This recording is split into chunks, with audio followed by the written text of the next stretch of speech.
Nobody believed it could happen in modern times. A prince, arrested by royal guards and thrown into prison by his own brother. But on that cold November morning, Prince Harry woke up to find armed guards at his door, holding an arrest warrant signed by Prince William himself. The crime. Words spoken in anger that would change the royal family forever. What Harry said that night was so shocking, so unforgivable, that it triggered ancient laws nobody thought still existed. This is the true story of how a single argument between two brothers brought back medieval justice to the palace, why their father, the king, refused to save him. The grand halls of Buckingham Palace echoed with the sound of polished boots marching in perfect formation. Commander James Mitchell had served the royal family for 23 years. And in all that time, he had never imagined he would face such a devastating decision. His weathered hands trembled slightly as he held the official complaint document. The royal seal pressed into the expensive parchment, making it impossible to ignore. It was a cold November morning when everything changed. The palace staff whispered nervously in corners, their usual cheerful demeanor replaced with worried glances and hushed conversations. Something terrible had happened the night before at the annual Royal Charity Gala, and the consequences were about to shake the very foundations of the monarchy. Prince Harry had always been known as the rebellious one, the spare heir who lived in his older brother's shadow, while Prince William carried himself with the measured dignity expected of a future king. Harry often pushed boundaries and tested limits. Most of the time, the palace staff looked the other way, understanding that the weight of royal duty affected each prince differently. But this time, Harry had gone too far. The incident occurred in the palace's private drawing room, away from the cameras and public eye. A heated argument had erupted between the two brothers after the gala ended. Witnesses reported raised voices, accusations flying back and forth like arrows in battle. Palace servants standing outside the heavy oak doors heard fragments of the confrontation, each word more shocking than the last. Harry had been drinking throughout the evening, his frustration with his position in the royal hierarchy becoming more evident with each glass of champagne. William, ever the responsible elder brother, had attempted to guide Harry away from the public areas, suggesting he retire for the evening. This well-intentioned intervention became the spark that ignited an inferno. According to the three guards who witnessed the final moments of the argument, Harry had turned on his brother with unprecedented fury. The younger prince's face had turned red with rage as he pointed an accusatory finger at William. The insults that followed were not the typical brotherly squabbles that occasionally erupted between them. These were calculated. Vicious attacks on William's character, his fitness to rule, and his capabilities as the future king. Harry had called his brother a puppet, a mindless figurehead who simply followed orders without independent thought. He questioned William's intelligence, his leadership abilities, and even his worthiness to inherit the throne. The younger prince suggested that their father had made a mistake in the order of succession. That birth order was an outdated concept that ignored actual capability in connection with the modern world. But the most damaging statement came at the end of the tirade. Harry, his judgment clouded by alcohol and years of accumulated resentment, had declared that William was not fit to be king and that the monarchy would crumble under his rule. He called his brother a coward, a failure, and someone who lacked the courage to modernize the institution they had both been born into. The room had fallen completely silent after those words. Even Harry seemed to realize he had crossed an invisible line that could never be uncrossed. William's face had gone pale, his usual composure cracking for just a moment before he regained control. Without saying a single word in response, the future king had turned and walked away, his footsteps echoing in the suddenly quiet corridor. Commander Mitchell had been summoned immediately afterward. As the head of the royal guard, he was responsible not just for physical protection, but also for maintaining order and discipline within the palace walls. He had found William in his private study, sitting in darkness, staring out at the palace gardens below. The future king's voice had been quiet but firm. When he gave the order, William explained that he was not acting out of personal hurt or revenge. As the future king, he had a responsibility to protect the dignity of the crown itself. The insults Harry had leveled were not just against William as a person, but against the institution of the monarchy. If such behavior went unpunished, it would set a dangerous precedent. Royal protocol demanded accountability. Even from princes of the blood. The commander had listened carefully, his heart heavy with the weight of what was being asked. William cited ancient laws that still existed in the royal books, regulations that gave the monarch and the direct heir certain powers to maintain order within the royal household. These laws had not been invoked in over a century, but they remained valid and enforceable, according to these old statutes. Any member of the royal family who publicly undermined the authority or dignity of the direct heir to the throne could face disciplinary action. The penalties ranged from temporary exile to imprisonment in a royal holding facility. William was invoking these ancient privileges, not as an angry brother, but as the future sovereign, protecting the crown commander. Mitchell had spent the entire night reviewing the legal documents, consulting with royal lawyers, and confirming that such an action was indeed within William's authority. The lawyers had been shocked but unanimous in their conclusion. The law was clear, and as the direct heir, William had the power to enforce it. The only person who could overrule him was the current monarch, and King Charles had been informed but chosen not to interfere. Seeing this as a matter between his sons that needed resolution, the morning sun was now streaming through the palace windows as Commander Mitchell made his way to Harry's quarters. Behind him, 4 trusted guards followed, their faces grim with the understanding of their mission. They had all served Harry personally at various points, had laughed at his jokes, and appreciated his more relaxed approach to royal protocol. But duty demanded they set aside personal feelings. Harry was still asleep when they arrived, unaware that his life was about to change dramatically. The events of the previous night had seemed like just another argument in a long history of brotherly conflicts. He had no idea that this time there would be real consequences for his words and actions. Commander Mitchell took a deep breath before knocking on the heavy door, knowing that the next few minutes would alter the course of royal history and possibly damage the relationship between the two princes forever. The knocking on the door grew louder and more insistent. Harry stirred from his sleep, his head pounding from the previous night's excess. At first, he thought it was just another morning wake-up call from palace staff, perhaps running late for some scheduled appearance he had forgotten about. He groaned and pulled the pillow over his head, hoping whoever it was would simply go away and let him sleep off his hangover. But the knocking continued, followed by Commander Mitchell's authoritative voice calling his name. There was something different in the tone, something official and cold that made Harry's eyes snap open. He sat up slowly, trying to piece together the fragments of memory from the night before. The gala, the drinks, the argument with William. His stomach dropped as more details came flooding back. Harry climbed out of bed and pulled on a robe before opening the door.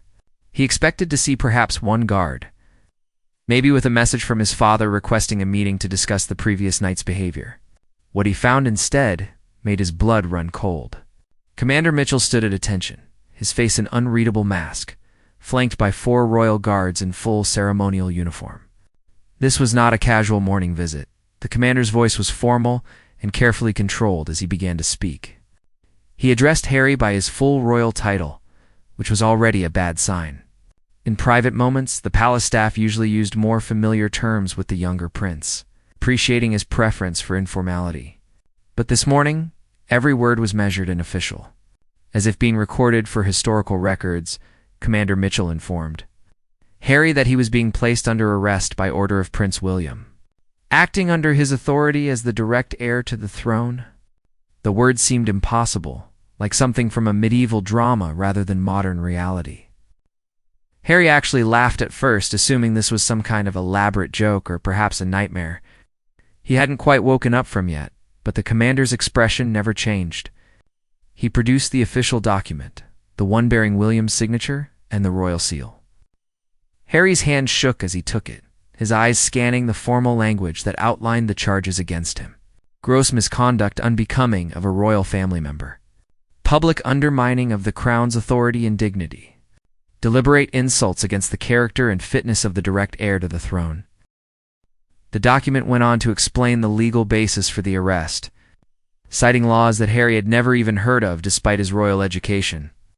These were ancient statutes, created in times when royal power was absolute, and any challenge to the king's authority could be considered treason. Harry had assumed such laws were long dead, relegated to history books and museum displays. He was wrong. According to the document, Harry was to be escorted immediately to a royal holding facility for a period of detention.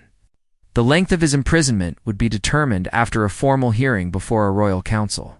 During this time, he would be stripped of his public duties and royal privileges. His staff would be reassigned, his official residence would be closed, and all planned appearances would be cancelled without public explanation. Harry felt panic rising in his chest as the reality of the situation began to sink in. He demanded to speak with his father, with lawyers, with anyone who could explain how this was possible in the modern era. Commander Mitchell calmly informed him that King Charles had been notified and had declined to intervene, stating that this was a matter for William to handle as the future sovereign establishing his authority. The younger prince tried to argue, his voice rising with desperation. He claimed his words had been spoken in private, that they were protected by the expectation of confidentiality within family discussions. But the commander quietly reminded him that 3 guards had witnessed the exchange, and the insults had been shouted loud enough to be heard throughout the corridor.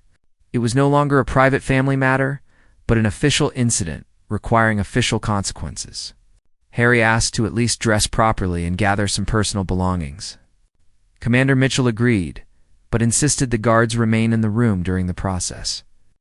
The prince moved mechanically through his morning routine, still half believing this couldn't really be happening. He chose simple clothing, avoiding anything with royal insignia, somehow understanding that those symbols might not feel appropriate where he was going. As Harry dressed, his mind raced through possible explanations and justifications. He had been drunk, certainly, but that seemed like a weak defense for the things he had said. He had been frustrated with his position in the family hierarchy, but that was nothing new, and hardly justified such extreme punishment. The truth was simpler and more painful. He had attacked William not just as a brother, but as the future king. And in doing so, he had challenged the very system they were both born into. The journey from his quarters through the palace corridors felt surreal. It was still early morning, and most of the palace staff were just beginning their daily routines. Those who saw the small procession stopped in their tracks, their faces showing shock and confusion. Prince Harry being escorted by armed guards like a criminal was unprecedented in modern times. Whispers would begin immediately, spreading through the palace like wildfire before eventually reaching the media outside the gates. They exited through a private entrance where a black vehicle waited with darkened windows. This was not one of the usual royal cars with flags and ceremony. It was an unmarked security vehicle, the kind used for discreet transportation when publicity needed to be avoided.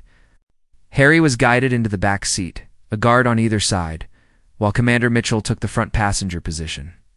The facility they drove to was located on royal property, but far from public areas. It was technically a security building used for storage and occasional housing of staff during major events, but it had been modified over the years to include several secure rooms that could serve as detention areas if ever needed. The royal family had hoped these rooms would remain forever unused, relics of a more authoritarian past. Today, they would serve their intended purpose. Harry was led to a room on the 2nd floor. It was surprisingly comfortable compared to what he had feared. There was a proper bed, a writing desk, a small bathroom, and even a window with bars that looked out over a wooded area. It was less a prison cell and more a secure guest room, but the locked door and guards posted outside made the reality clear. He was a prisoner, even if the accommodations were relatively pleasant. Commander Mitchell explained the rules of his detention before leaving. Harry would receive 3 meals a day, delivered by staff. He would be allowed books and writing materials upon request. He could exercise in a small courtyard for 1 hour each afternoon, under supervision. But he would have no phone, no internet access, and no visitors, without explicit approval from William. He was completely cut off from the outside world. The door closed with a heavy click, and Harry heard the lock engage. He stood in the middle of the room, still processing everything that had happened in the span of a few hours. He had gone from sleeping prince to imprisoned criminal without trial, without defense, without any real opportunity to apologize or make amends. The full weight of his words from the previous night now crushed down on him. Harry moved to the window and looked out at the gray sky. Somewhere beyond those woods, the media would soon be asking questions about his absence. Official statements would be carefully crafted to avoid revealing the truth while not outright lying. Perhaps they would cite health concerns or say he was taking a private retreat for personal reasons. The public would speculate, as they always did, but the real story would remain buried behind palace walls. For the first time in his life, Harry understood that being a prince did not mean being above consequences. If anything, it meant facing harsher judgment because of the symbolic weight every action carried. His brother had not acted out of spite or revenge, but out of a duty to protect something larger than their personal relationship. The crown itself had to be defended, even from those born into it. The first day of imprisonment stretched endlessly for Harry. Time seemed to move differently in the secure room, each hour feeling like 3. He had never realized how much of his daily routine depended on constant activity and distraction. Without his phone, without meetings or appearances, or even casual conversations with staff, he was left alone with only his thoughts for company. Those thoughts were not pleasant companions. Breakfast arrived at 8 in the morning, delivered by a young staff member who refused to make eye contact. The meal was well prepared and properly presented on fine china, but the person delivering it treated Harry like a stranger, rather than the prince they had served for years. This was perhaps the most painful aspect of his situation. The respect and familiarity he had enjoyed from palace staff had evaporated overnight, replaced by formal distance and obvious discomfort. Harry tried to engage the staff member in conversation, asking simple questions about the weather or news from the palace. The young man responded with single-word answers, his posture stiff and uncomfortable. It was clear he had been instructed to minimize interaction and avoid any unnecessary communication. When Harry persisted, gently pushing for some human connection, the staff member simply excused himself and left quickly, the door locking behind him with that same definitive click. The prince spent the morning hours pacing the room, alternating between anger and regret. Part of him wanted to remain defiant, to insist that his imprisonment was an overreaction to a private argument. Brothers fought all the time, families had conflicts, and surely this could have been resolved without such dramatic measures. But another part of him, the part that had been raised with deep understanding of royal duty and protocol, recognized that he had violated something fundamental. By afternoon, Harry was granted his 1 hour of outdoor exercise. 2 guards escorted him down to a small courtyard surrounded by high walls. The space was perhaps 30 feet square, the few benches and some scattered plants attempting to soften the institutional feel. Other than the guards maintaining their positions by the door, Harry was alone. He walked circles around the perimeter, breathing fresh air and trying to clear his mind. During that hour, he found himself thinking about his mother, Princess Diana. She had often spoken about the pressures of royal life, the way every action was scrutinized and judged by impossible standards. She had tried to teach both her sons to maintain their humanity while fulfilling their duties, to remember that titles and positions were less important than kindness and authenticity. Harry wondered what she would think of this situation. Of 2 brothers so divided that one had imprisoned the other, the question haunted him as he was escorted back to his room. Would his mother have sided with him, supporting his frustration with rigid royal protocols? Or would she have agreed with William, understanding that protecting the institution was necessary even when it caused personal pain? Harry suspected the truth lay somewhere in between, that she would have found a way to heal the rift without such extreme measures. But she was gone, and her sons had to navigate these turbulent waters without her wisdom. Evening brought dinner and more solitude. Harry requested some books from the palace library, hoping that reading might help pass the time.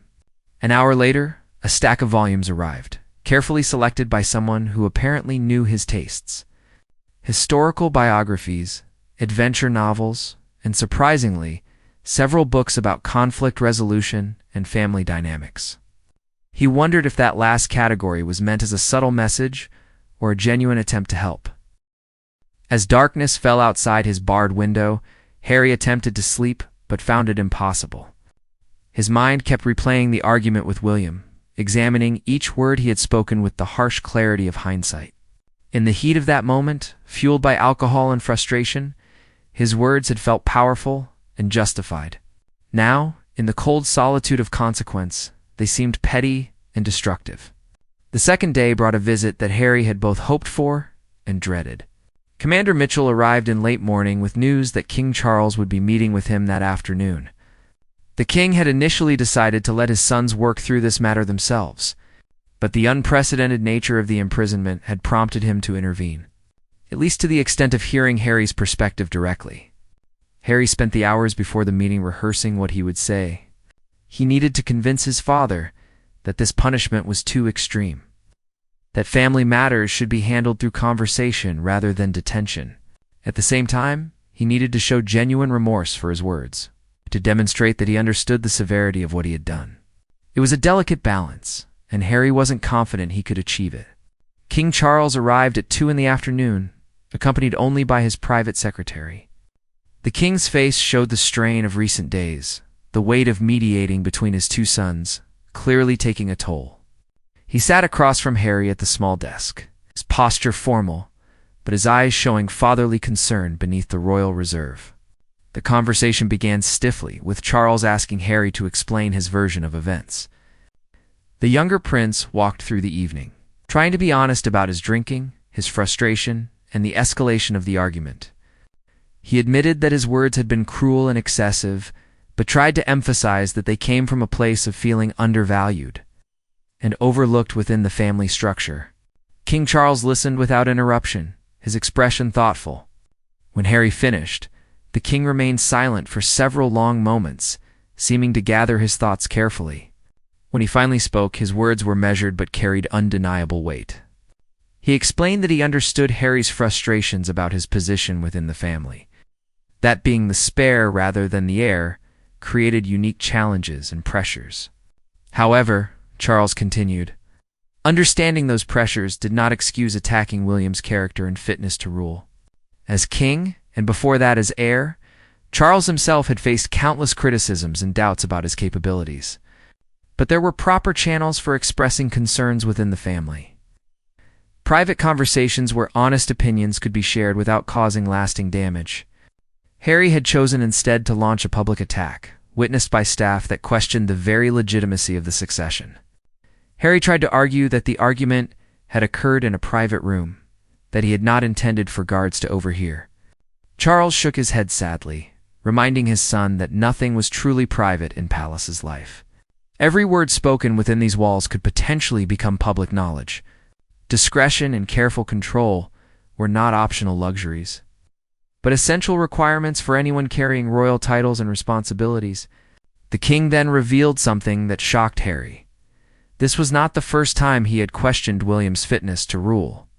Over the past year, similar comments had been reported to palace officials on 3 separate occasions. Each time, William had chosen to address the matter privately, speaking with Harry directly and trying to understand the source of his resentment. Each time, Harry had apologized and promised to be more careful, only to repeat the pattern when frustration built up again. William had finally decided that private conversations were not effective, that stronger measures were needed to protect both the dignity of his future position and to force Harry to confront the consequences of his actions. Charles admitted that he had been consulted before William invoked the ancient detention laws, and after much consideration he had agreed not to interfere. Sometimes, the king explained, the most loving thing a father could do was allow his sons to face the full weight of their choices. Harry felt his carefully prepared arguments crumbling. He had expected sympathy, perhaps intervention on his behalf.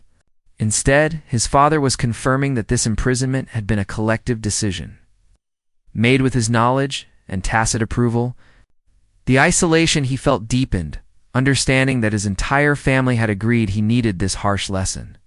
Charles spent another hour with his son, speaking more personally about the challenges of royal duty and the importance of supporting rather than undermining each other. He shared stories from his own youth, times when he had chafed against the restrictions of his position and made mistakes that had been quietly corrected by palace officials. The difference, he noted, was that he had learned to channel his frustrations productively rather than destructively. Before leaving, the king informed Harry that a formal hearing would be held in 1 week. A small council composed of senior royal advisors would review the incident and determine the full extent of his punishment. William, as the offended party and the one who had invoked the detention, would have significant input into the final decision. Charles encouraged Harry to use the remaining days to reflect seriously on his actions and prepare a genuine statement of accountability. After his father departed, Harry sat in the darkening room, feeling more alone than ever. The visit had not brought the rescue he had hoped for, but rather a confirmation that he truly was on his own to face the consequences of his words. His family had not abandoned him out of cruelty, but out of a belief that accountability was necessary for his growth and for the protection of the institution they all served. That night, Harry finally began to write. He had been given paper and pens, and now he used them to explore thoughts he had been avoiding. He wrote about his resentments and insecurities, about feeling overshadowed and undervalued. He wrote about his love for his brother, mixed with jealousy of his position. He wrote about the pressure of carrying a royal title while being told he was less important than his sibling. The words flowed freely, uncensored, helping him understand his own motivations more clearly. As the page filled with honest self-reflection, Harry began to see a path forward. He could not change his position in the family hierarchy, and raging against it had only caused harm. But he could change how he responded to that reality, finding purpose and value in his unique role rather than constantly comparing himself to William. It was not an easy realization, and he knew that implementing it would be even harder. But at least it was a beginning. The days leading up to the formal hearing passed slowly but purposefully. Harry continued his routine of writing, reading, and solitary reflection. The books provided from the library had proven more valuable than he initially expected, particularly those dealing with family dynamics and conflict resolution. One volume about sibling relationships and positions of power especially resonated, describing how throughout history, brothers had struggled with hierarchical structures that valued one over the other regardless of individual merit. Commander Mitchell visited on the 5th day, bringing news that surprised Harry. Several members of the palace staff had submitted written statements on his behalf, describing instances where he had shown kindness, humor, and genuine care for those around him. These testimonials would be presented at the hearing as evidence of his character. Balancing against the serious charges he faced, the commander's expression softened slightly as he delivered this information, suggesting that despite the formality of his role, he personally hoped for a favorable outcome. Harry asked if William had been informed of these testimonials. Mitchell confirmed that everything related to the case was being shared with the future king, who was taking his responsibility as adjudicator seriously. William had spent hours reviewing documents, consulting with legal advisors, and apparently struggling with the personal cost of maintaining his official position.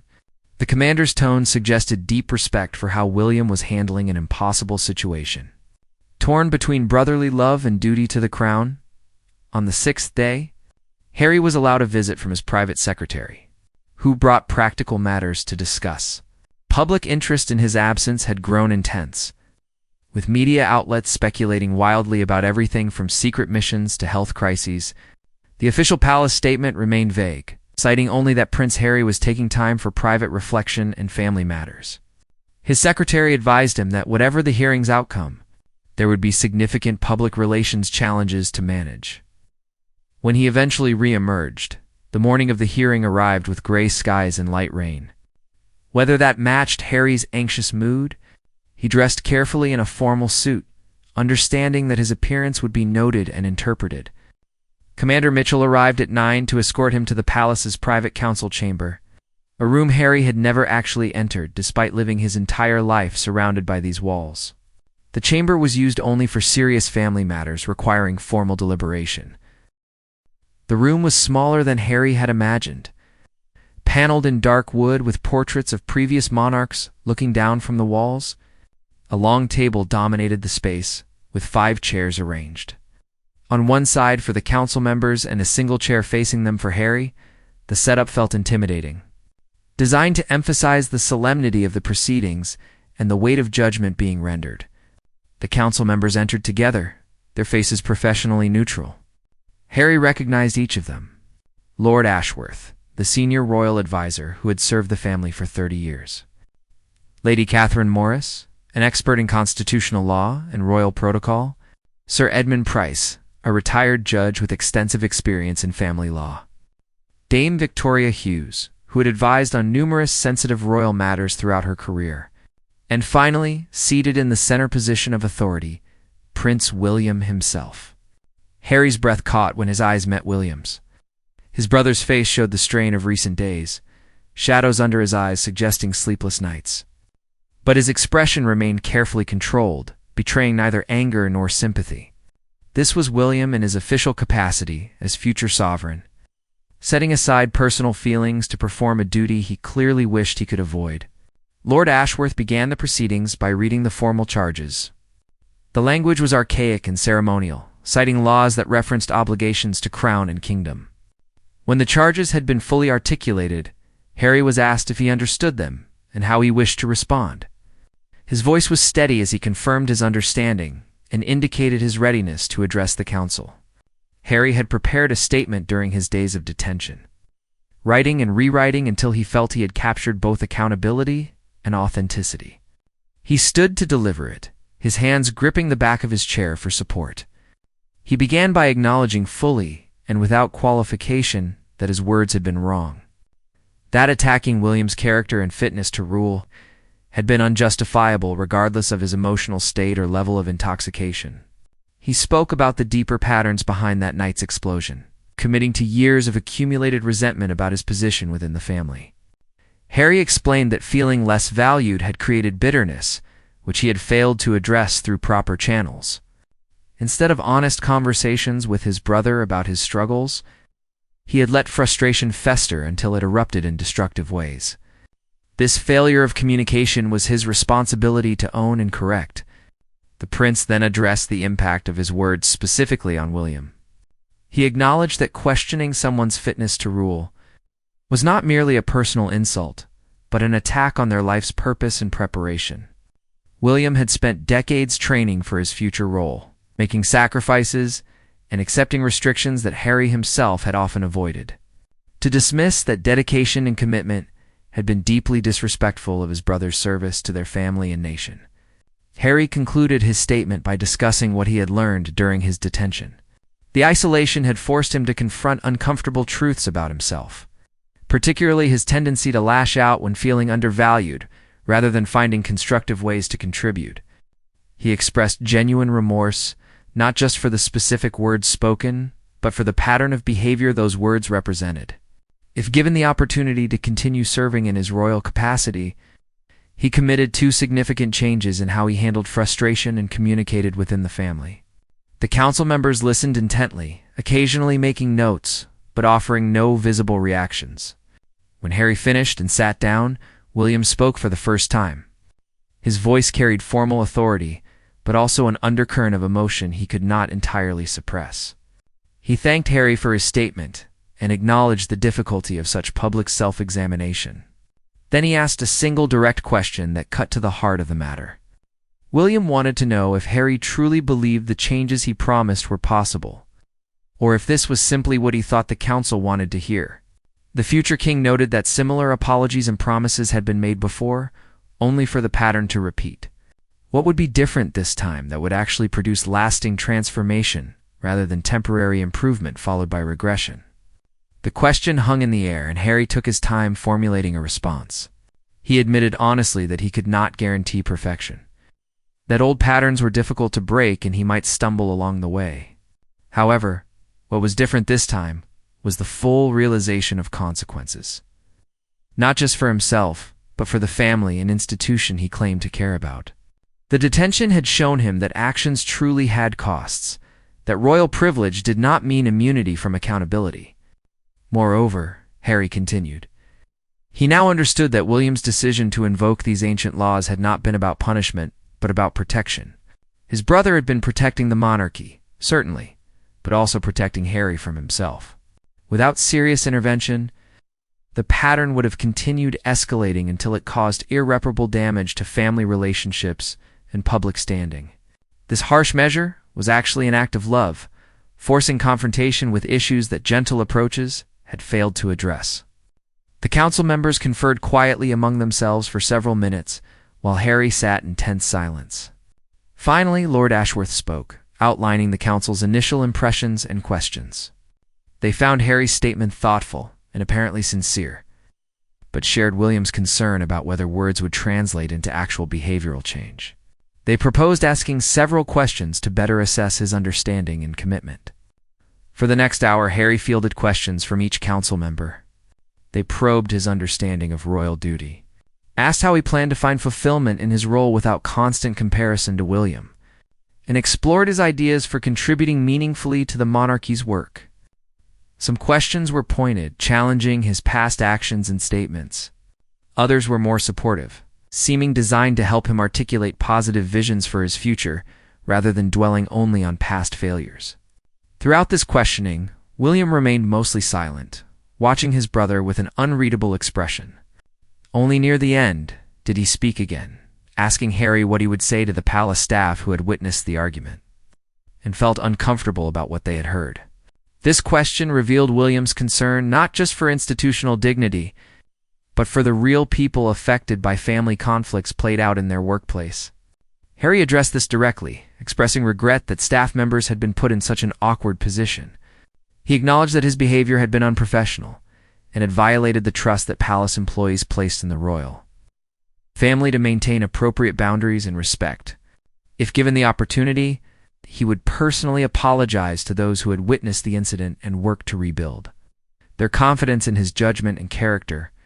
The formal hearing concluded with Lord Ashworth announcing that the council would deliberate privately and render their decision within 2 hours. Harry was escorted back to his detention room to wait, the anxiety of uncertainty almost worse than the hearing itself. He had said everything he could say, revealed vulnerabilities he normally kept hidden. And now his future rested in the hands of 5 people, including the brother he had so grievously insulted. The 2 hours felt like days. Harry tried to read but could not focus on the words. He attempted to write but found his hand too unsteady. Finally, he simply sat by the window watching rainfall, wondering if this would be his view for much longer or if he would soon be released to resume his life with whatever additional conditions the council imposed. Commander Mitchell finally returned, his face revealing nothing. Harry was escorted back to the council chamber, where the 5 members had reassembled at the table. This time, William was the one who spoke, reading from a formal document that outlined the council's decision. The future king's voice was controlled, but Harry detected hints of relief beneath the official tone. The council had determined that Harry's detention would end immediately, but with significant conditions attached. He would be placed on what amounted to probationary status for 1 year. During this period, he would have limited public duties, focusing instead on charitable work that did not require high-profile appearances. He would participate in mandatory family counseling sessions with William to address underlying issues in their relationship. He would also meet regularly with a royal advisor to discuss handling frustrations in communications before they escalated. Additionally, Harry would issue a private apology to the staff members who had witnessed the argument, and he would temporarily surrender certain privileges of his position. His official residence would remain available, but his personal staff would be reduced. His security detail would be maintained for safety, but downsized. These measures were designed to create a period of reflection and rebuilding of trust, rather than serving as permanent punishment. William concluded by addressing Harry directly, stepping outside the formal protocol for a moment. He acknowledged that invoking the detention laws had been one of the hardest decisions he had ever made, but he believed it was necessary to break a destructive cycle. The future king expressed hope that this difficult experience would ultimately strengthen both their personal relationship and Harry's understanding of his role within the family. He extended his hand across the table, a gesture that was both formal conclusion to the proceedings and personal olive branch. Harry stood and shook his brother's hand, feeling the complex mix of emotions that had defined recent days finally beginning to settle. Relief that the ordeal was ending, mixed with genuine determination to honor the commitments he had made. The grip they shared lasted a moment longer than protocol required, a silent acknowledgement of brotherhood beneath the royal duty that had temporarily divided them.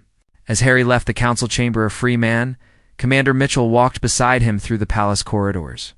The commander quietly mentioned that he had served many members of the royal family over his decades of duty, but he had never witnessed anything quite like what had just transpired. His respect for both princes had grown, he admitted. Watching one brother make an impossibly difficult decision and the other accept responsibility with genuine humility. The palace staff who saw Harry during his walk back to his quarters treated him differently than they had during his imprisonment. The cold formality had thawed somewhat, replaced by cautious welcomes and tentative smiles. Word of the hearing's outcome had apparently spread quickly. There seemed to be quiet appreciation for how he had handled himself during the proceedings. Trust would take time to fully rebuild, but the foundation had been laid. That evening, Harry sat in his now reopened quarters, surrounded by familiar possessions that felt somehow different after his week of detention. He pulled out the pages of writing he had done during his isolation, reading through his raw thoughts and realizations. They would serve as reminders when frustration inevitably arose again. Tangible evidence of lessons learned through painful experience. A knock on his door brought William, who had come privately after the formal proceedings concluded. The brothers sat together in companionable silence for several minutes before beginning to talk. Really talk about the issues that had been festering between them for years. It was not a single conversation that would solve everything, but it was an honest beginning, facilitated by the dramatic events that had forced both of them to confront realities they had been avoiding. As William prepared to leave that night, he mentioned something their mother used to say about family bonds being like precious china. Beautiful and valuable, but also fragile. Once broken, pieces could be glued back together. But the cracks would always remain visible, reminders to handle with greater care. The brothers had cracked their relationship badly, but they were committed to the careful work of repair, understanding that the result might actually be stronger for having been tested and mended. Harry stood at his window long after William departed, looking out at the palace grounds bathed in moonlight. Somewhere beyond those walls, the public remained unaware of the extraordinary events that had unfolded. The ancient laws invoked, the imprisonment and hearing and resolution. The official narrative would remain vague, protecting family privacy while acknowledging that serious matters had been addressed privately. The experience had changed Harry in ways he was still processing. The detention itself had been uncomfortable but relatively brief, lasting only a week. The real punishment had been confronting his own behavior patterns, acknowledging painful truths, and accepting that royal duty sometimes demanded sacrifices of pride and ego. He had learned that being a prince meant more than privileges and status. It meant accountability, responsibility, and the obligation to support, rather than undermine the institution he represented. As he finally prepared for bed, Harry felt exhausted, but strangely hopeful. The road ahead would not be easy, with a full year of probationary conditions and ongoing work to rebuild trust. But for the first time in years, he felt like he had a clear path forward, one built on honest self-awareness rather than resentment and comparison. His brother had given him something painful but valuable, a harsh lesson wrapped in tough love. And Harry was determined not to waste the opportunity for genuine change that had come from this extraordinary ordeal.